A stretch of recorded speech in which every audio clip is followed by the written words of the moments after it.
I had an SEO agency. Everyone was telling me you probably won't have a business in a year. Nobody's going to be using Google anymore, which means SEO is over.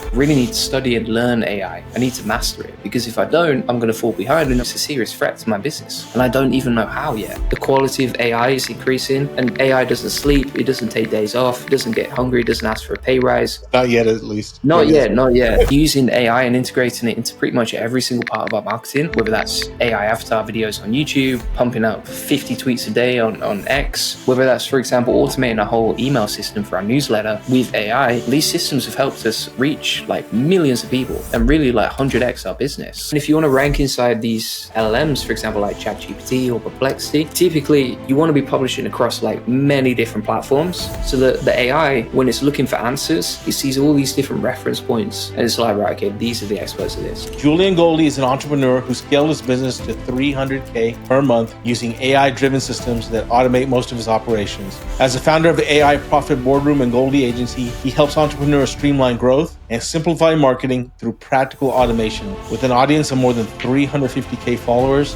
he shares actionable insights on using AI to build efficient, scalable businesses. I call it snacking. Laser focused with my time and energy. I'm going to go 2-3 hours and do this. No, I'm going to do 5 minutes here, 15 minutes here, maybe it needs an hour to solve a particular situation. And that's what I'm trying to implement more of as I go forward in 2026. That's amazing. That's a great idea. I'm going to try that. The way that I look at business, particularly with AI, I don't know how long this is going to last, right? Humans are getting replaced every